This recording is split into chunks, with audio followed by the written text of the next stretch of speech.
What's going on YouTube? Manifest Mitchell here today with a video about the best ways to cut your expenses. If you haven't already, give me a like, hit that subscribe button, and let me know what you think in the comments below. Let me start out by asking, why would you want to cut your expenses in the first place? You know, a lot of times you're cutting out things that allow you to have a lot of fun or things that bring you joy.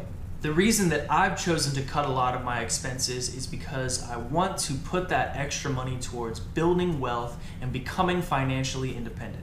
Let me also say that you don't want to just completely deprive yourself of having fun altogether, and maybe this will be an opportunity to allow yourself to really consider the things that bring you joy. And lastly, you can usually find a cheaper alternative to either entertain yourself or to fill the purpose that the expense gave you in the first place. Alright, the first way that you can cut your expenses, and probably one of the best ways, is to get out of debt. When you owe people money, you're going to have monthly payments that are going out that you could be saving or spending elsewhere. You know what you have when you have payments? Nothing. You know what you have when you don't have payments? Money. Also, a good chunk of the money that you're paying back to these people goes to waste because they're charging you an interest rate. They're literally charging you more money to borrow their money.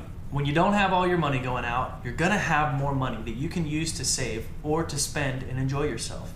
So pay that shit off as fast as possible, build yourself a little savings, and then reward yourself for getting out of debt. The next way to cut your expenses is going to be to cut eating out and drinking out as well. I've said this before in my videos, all the food from restaurants or takeout or the drinks that you get at bars are extremely overpriced because the establishment has to pay for their lights, pay for their property or mortgage, they're paying their managers and the people that work there, they're paying for the cost of the food itself, and they have to make a profit on what they're selling. Not to mention, when you leave a tip for the service industry workers, you're typically adding at least another 15, 20, even 30% onto the cost of that transaction. You can live extremely cheaply by just eating the basic foods and cooking at home.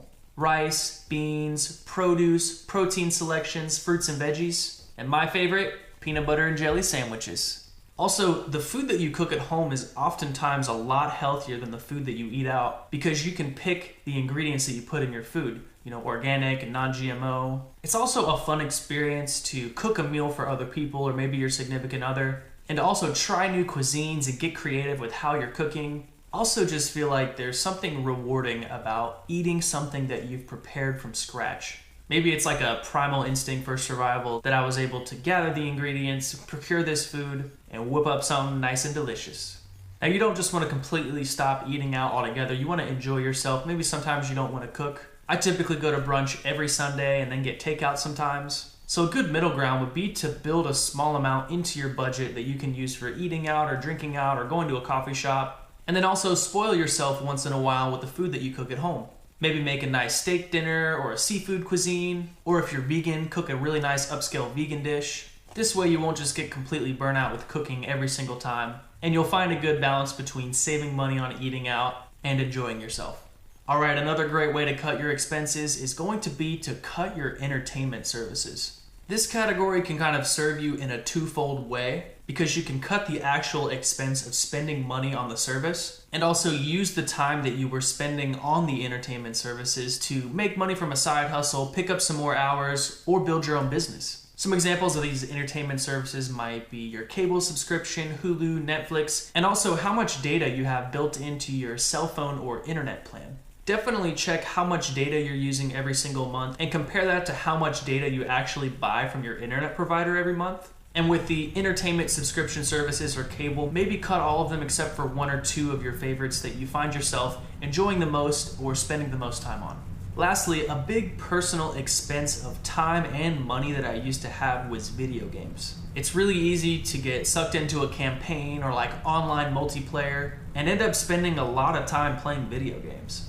And not to mention the consoles are kind of expensive, but you also have to get all the accessories associated with the system, like headphones and keyboards and batteries, extra controllers, and the games themselves are really expensive when they first come out, 50, 60, 70 bucks. And they lose their value really quickly over time after the game comes out. My advice on video games is that if you are going to keep your system, maybe sell all of the games or things that you're not using, and then try to avoid buying new games. Maybe only buy used games every once in a while or several months after the new games come out.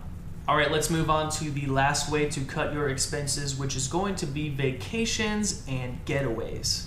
You know, not only are the trips themselves really expensive, you have to book your flights, rent a hotel or Airbnb, rent a car, your gas. You're also probably going to be eating out most of the time, which is going to get expensive, especially over the course of several days.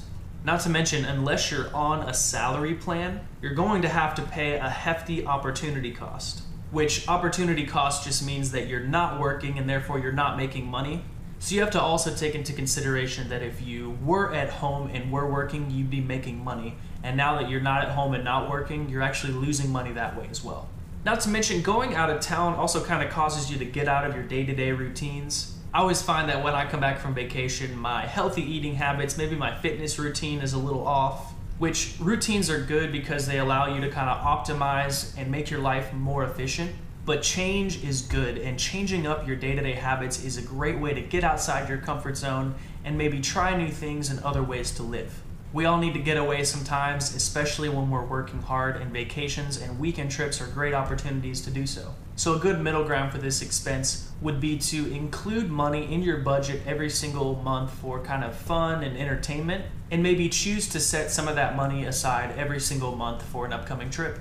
Like I said, we don't just want to completely deprive ourselves of fun things and spending money on things that we enjoy, but consider cutting your expenses a way to kind of reevaluate what's important to you and what things on which you spend your money actually bring you real joy. Thanks again for watching, y'all. Let me know what you think in the comments below. What are some great ways that you've been able to slash your expenses and save more money every month? And also, what are some things that you maybe spend a considerable amount of money on that actually bring you real joy and add value to your life? All right, thanks so much for watching, y'all. I'll catch you on the next video.